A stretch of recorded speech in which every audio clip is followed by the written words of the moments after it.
Hey there, and welcome to this explainer.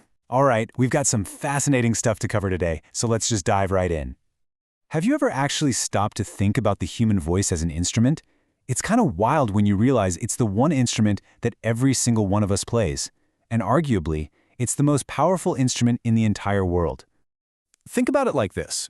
What is the only instrument on Earth that can literally start a war? Or say, I love you? It's our voice. Yet despite this massive, undeniable power, so many of us experience this deeply frustrating, almost universal pain point. It's that feeling that when we speak, people just aren't really listening. They kind of just tune us out. So why does this happen? And more importantly, how can we use this instrument powerfully enough to actually make a difference? Let's start with Section 1, Why People Stop Listening, the 7 Habits to Break. So it turns out there are basically 7 deadly sins of speaking. Let's do a really brisk rundown of these. First up, we've got gossip. Speaking badly of someone who isn't there.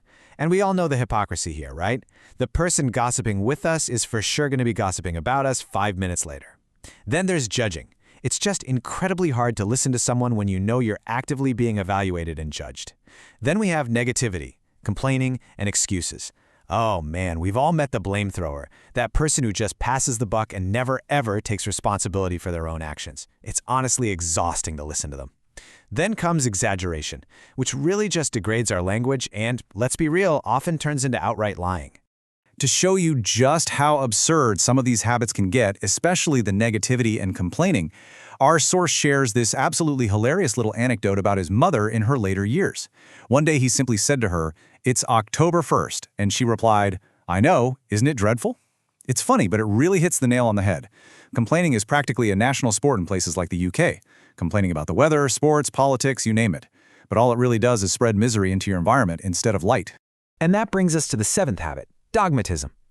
Just look at this clear divide between solid facts and empty opinions. You know that incredibly frustrating feeling when someone just bombards you with their personal opinions as if they were absolute, undeniable facts? It's like you're listening to empty wind. When facts and opinions get completely blurred together like that, people just instinctively shut down and stop listening altogether. Moving right along to Section 2, the 4 pillars of powerful speech, the HAIL framework. Now, just to playfully clear the air right off the bat here, hail means to greet enthusiastically. We are definitely not talking about severe weather or chunks of ice falling from the sky and hitting you on the head. What we're talking about is how our words are received when we stand on 4 incredibly solid foundations. So, the H in HAIL stands for honesty, and this means being absolutely clear, straight, and completely truthful in your communication. It is the absolute bedrock of trust. Without it, your words basically have zero structural integrity. Next up, the A is for authenticity. This is simply about being yourself. Actually, a friend of the speaker brilliantly described authenticity as standing in your own truth.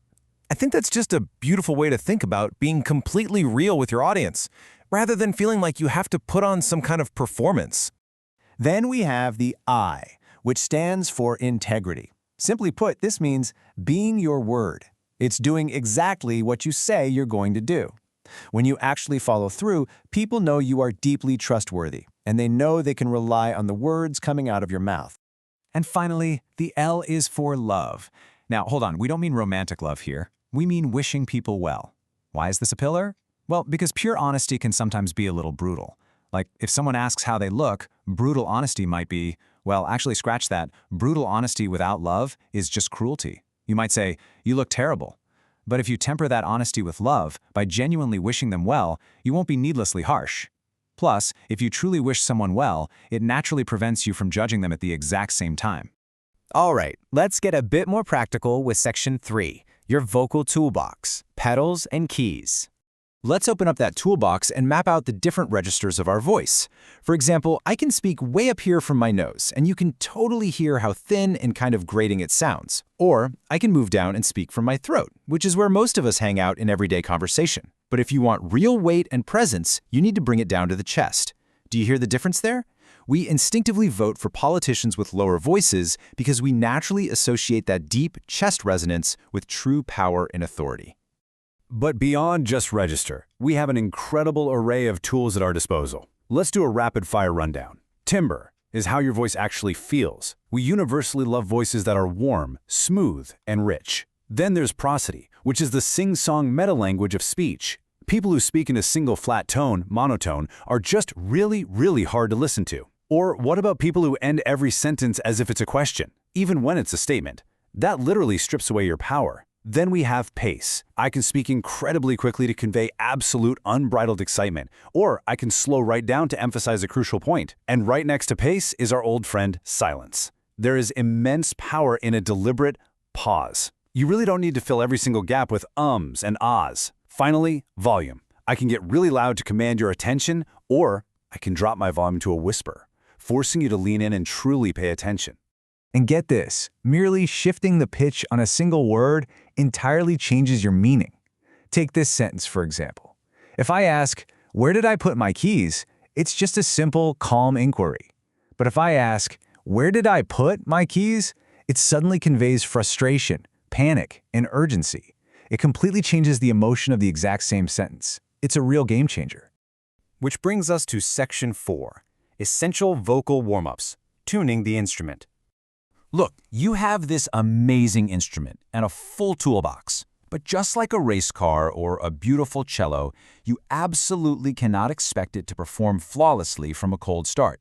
You have to tune the instrument, especially before a big moment, like a stage presentation, a wedding toast, or asking your boss for a raise. I want you to literally break the fourth wall and do this with me right now, wherever you are. Let's run through these 5 essential warm-ups. Number 1, throw your arms up, take a deep breath in, and just sigh it out. Feels good, right? Number 2, the lips. Give me a really crisp bop, bop, bop, bop. And now vibrate them, just like when you were a little kid. Number 3, the tongue. Give me a super exaggerated la, la, la, la. Number 4, roll your R's. It's literally like champagne for the tongue.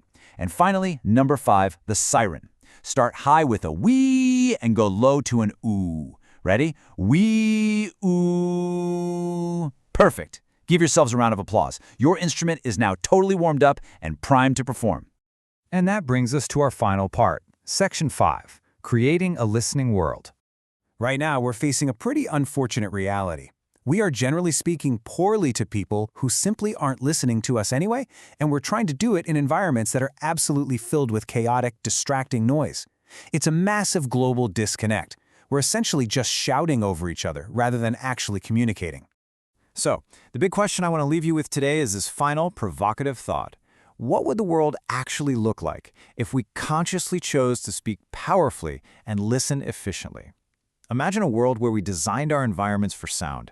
It would be a world where beautiful sound and mutual understanding are the absolute norm rather than the exception. It's an incredibly inspiring thought, and it all starts with how you choose to play your instrument today. Thank you so much for joining me for this explainer, and I absolutely can't wait to catch you on the next one.